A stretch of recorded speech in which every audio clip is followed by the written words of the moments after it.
Alright, let's proceed to the next section, which is the night before the big day.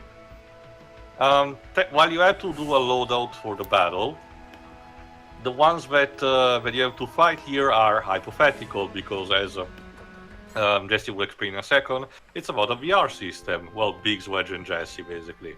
Hey Cloud, how about a drink?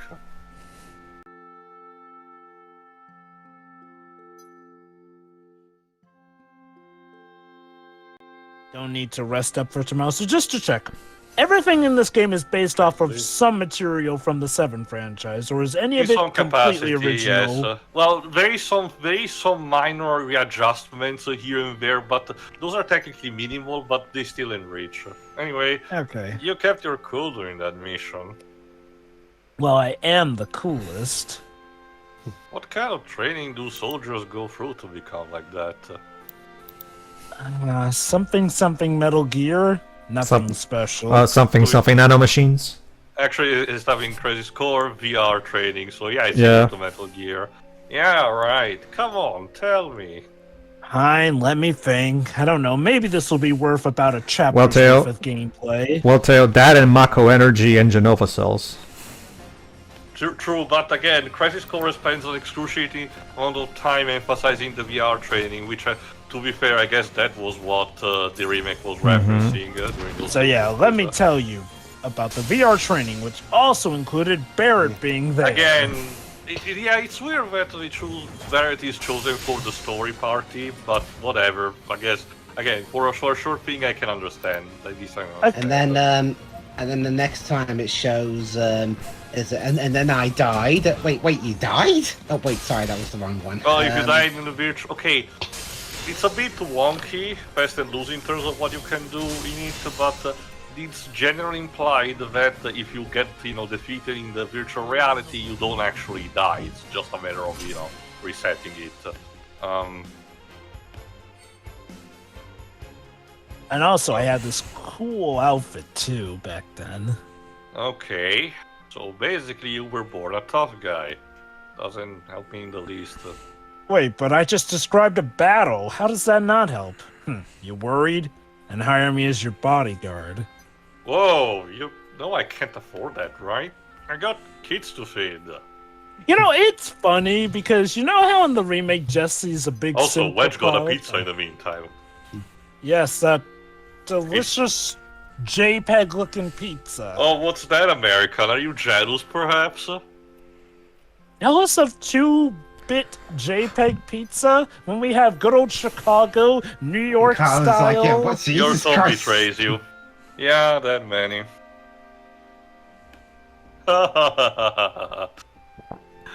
Man, thanks for the laugh. I feel more relaxed already. Didn't think we'd be arguing about pizza in a Final Fantasy run. Sure, just your 15 yen. In 15 we argue about every possible type of food because one of our party members is a cook. So that's fine. Anyway, he always thinks up a new recipe. Next is Wedge. Eating that thing. Have you ever heard, Shiroi, the I found a new recipe meme? Have you heard that one? Also, does that pizza have flipping Can't work on an empty stomach. Basil leaves, Drova. There. Saigon. We have an important mission tomorrow. Basil leaves, Drova. Key ingredient. You don't think that's gonna hold you over until then? You know what? You're right. I should pack a lunch. Yeah, oh, boy. they a bit emphasize the fact that Wedge characterization is about eating. Hey, we're not going on a picnic. Yeah, I know.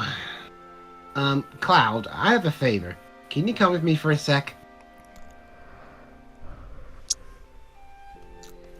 A picture of Wedge. Where are we going? Like I said, Liz, we're gonna get crazy portraits later. Mm-hmm. Was it candy? Remind me, was it Ferrari or Nomura who did these portraits? He does all these portraits for all these for all these mobile games. I don't know how he found some time for that. I get the. I honestly, the more the years go by, the more I'm starting to get convinced that Nomura is a workaholic. To be honest, I hope that his wrist and arm do not, get injured because of overworking like that. And us going with Wedge translates to Cloud, Tifa, and Barret beating up some soldier members. I only show it because it's a case where the game actually has it. If it's a story moment where the battle is really not needed, I'll just keep it and actually move on to the next story segment. So don't worry about that. And also, it's a good case to showcase how Tifa properly works here. Good translation from the original, so that's all well and dandy. Again, they also managed to replicate well the victory poses too. So.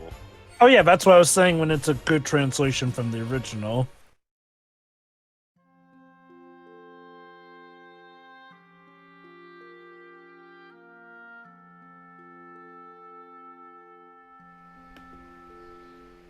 Where is that text box? The cat's talking. You said 1 second. Yeah, 1 second. Sorry, I have to put on this disguise for the humans. Here, Candy. Come on, girl. Let's get you home. I like when they kept. I like when they kept Wedge's characterization about caring about cats. Yeah. Sorry, it seems there was one a of your second cat. cats? So it seems there was a second cat around here somewhere. Alas. No, I found her on the way back from the reactor. Poor baby was trembling in shock. Probably from the blast. Did you make sure she's not tainted with Mako energy? I haven't been fed for 3 days. We were on a job, so I couldn't take her with us, and I've been worried about her ever since. Oh, come on now. If Fake Renderer told me, you could always have time to carry around the cute, marketable pet with you. I'm glad she's okay. Aw, he does have a heart. Thanks for coming with me. Thanks for coming with me. Now I can focus 100% on our mission tomorrow. God, I need to work on my delivery. Yeah, just ignore the fact I had Tifa and Barret in my pocket with me there. We're counting on you. Yes, sir! Actually, I forgot it. I think, don't think I ever told you what I'll do during the battle. Pedro? Oh, sorry. Cloud, perfect timing. I need your help. I also love so the background events, this is the Jessie that isn't thirsty for Cloud. What is it? Yeah, I was about to say there's this funny comic where Jessie does want some more time with Cloud, but since he charges by the minute... I want to collect that on the Sector 5 reactor, so I access the Shira database, because I'm a hacker now. Can do that. Because I'm a hacker now for some reason. She was also in the original. And their intrusion detection system locked you out. Exactly. I knew you'd get it, Mr. X-Soldier. You forgot that she made all the fake IDs that you need to use in the Yeah. Of course. I programmed it so that we can hack their security via a virtual battle. This is where you come in. You do this, and I'll owe you a pizza. Okay. This one, there is more justification for us having this completely different team for battle since it's a VR one. Don't worry about it. If it's for the mission, it's already included in my share. Oh, isn't that generous of you, Again, Mr. it's also Strife? showcasing a bit of the development for Cloud. You don't really mean that, do you? What? No, totally. Anyway, ready. Here goes. It's totally not doing this because Tifa's in earshot. Oh anyway, yeah. It's a nice little side bit that does help build up. I don't remember if I ever mentioned this, but one of the scripted concepts that they had for the original game was a small gag that they had in the early game, in which Biggs, Wedge, and Jessie will try to replicate the whole dimensional pocket thing, but their model will just collide with each other. It's a sort of a meta gag about their polygon models. But for some reason, they didn't actually bother to include that. I think it was an idea from Toriyama, one of those ideas from Toriyama that Kitase told him to not do that. So how crazy can the different costumes and outfits get in this game? Variety. To give an example that I will showcase later, Aerith can have a chocobo suit.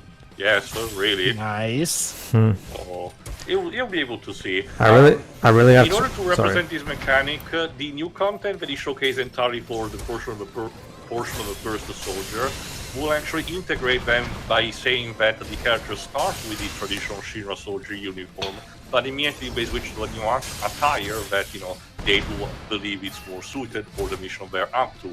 And that's justified in gameplay by giving you those new outfits. So they're sort of a promotional, vehicle for that. Yes, Pedro? All right, time. Oh, go on, Pedro.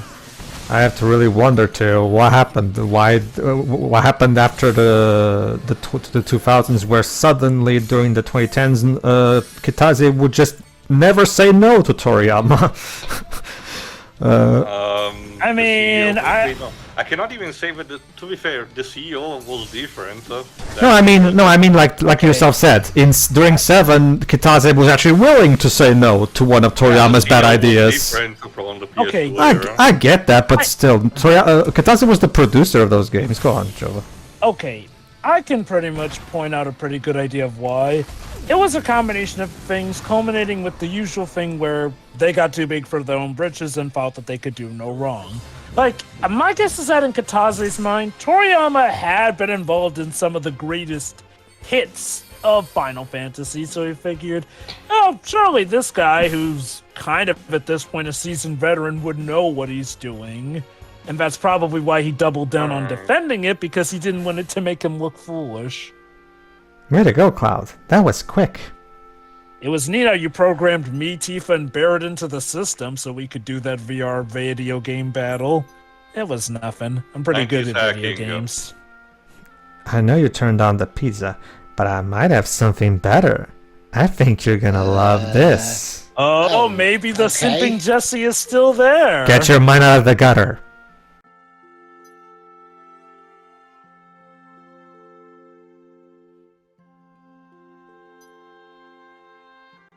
I was searching the Shira simulator and found something amazing. Yes, Thirsty Jessie. Ultima weapon this early in the game. That's awesome.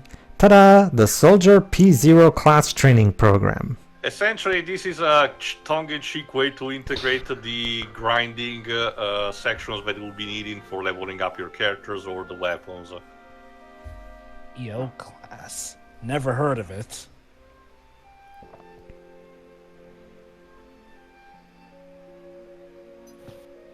Neither had I. I think they're soldiers from way back or something. Anyway, I created a special training program based on theirs.